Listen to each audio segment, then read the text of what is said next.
Kota Jakarta didirikan pertama sekali oleh Ahmad Fatahillah, putra Aceh asal Kerajaan Pasai, Aceh Utara, yang hijrah ke Tanah Jawa pada awal abad ke-15 Masehi. Kedatangannya ke Jawa ketika itu disambut oleh Sultan Demak, Pangeran Trenggono. Atas dukungan Sultan Demak, Ahmad Fatahillah berhasil merebut Sunda Kelapa dan Banten dari Kerajaan Pajajaran yang bersekongkol dengan Portugis. Penyerangan Fatahillah ke Pajajaran memperoleh 2 kemenangan sekaligus. Selain berhasil merebut Sunda Kelapa dari Kerajaan Pajajaran, juga berhasil mengusir Portugis dari Sunda Kelapa daerah taklukannya. Atas kemenangan inilah pada tahun 1527 Masehi, Fatahillah diangkat menjadi Bupati Sunda Kelapa oleh Sultan Demak. Dalam tahun itu pula tanggal 22 Juni tahun 1527 Fatahillah mengubah nama Bandar Sunda Kelapa menjadi nama Jayakarta, yang kemudian disingkat menjadi Jakarta, mengandung makna kota kemenangan.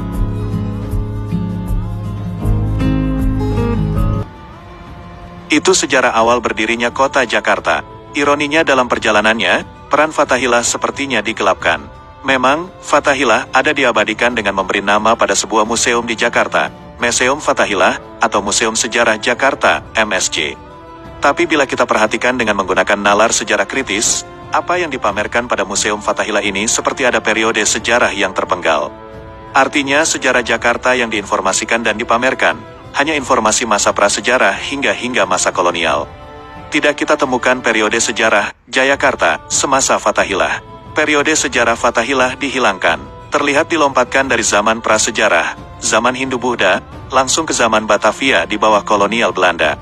Perubahan nama Jayakarta menjadi Batavia pada tanggal 14 Maret tahun 1621. Ketika itu Belanda berhasil menguasai Bandar Jayakarta, nama yang diberikan oleh Fatahillah tanggal 22 Juni tahun 1527. Penamaan Batavia oleh Belanda untuk mengganti nama Jayakarta adalah untuk mengenang suku Batavir, sebuah suku tertua di Belanda yang terdapat di lembah Sungai Rhein yang dianggap sebagai leluhur orang Belanda.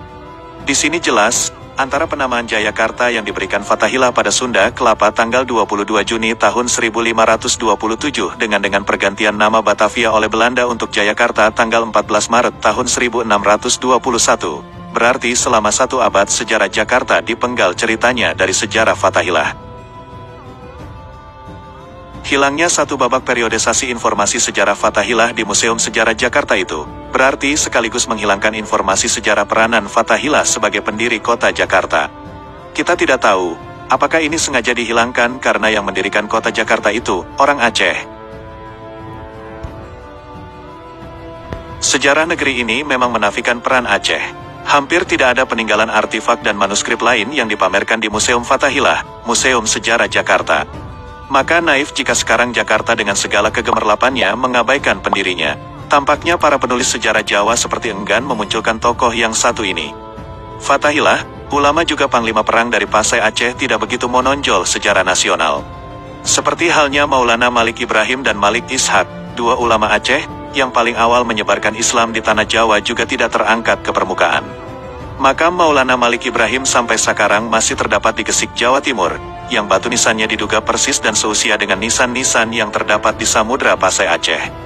Fatahillah begitu ditakuti lawan, sehingga memiliki banyak nama kebesaran. Portugis menyebut nama Fatahillah ini dengan Falatehan. Sultan Demak menggelarnya orang agung dari Pasai. Dalam versi yang lain orang Portugis juga menamai Fatahillah dengan Fatahilahan.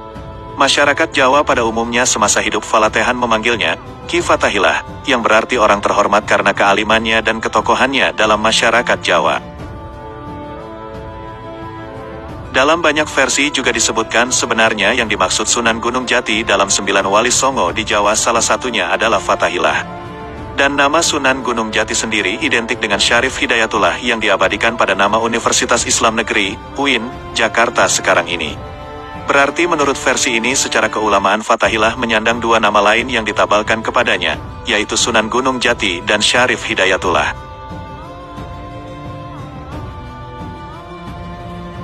Sobat Berbagi Info, masih banyak sejarah yang dikubur, termasuk riwayat perkawinan Fatahillah sebagai menantu dari Sunan Gunung Jati, karena Fatahillah dikawinkan oleh Sultan Demak dengan keponakannya anak dari Sunan Gunung Jati. Sehingga jika ada pendapat bahwa Fatahillah bukanlah Sunan Gunung Jati atau Syarif Hidayatullah, suatu yang lemah.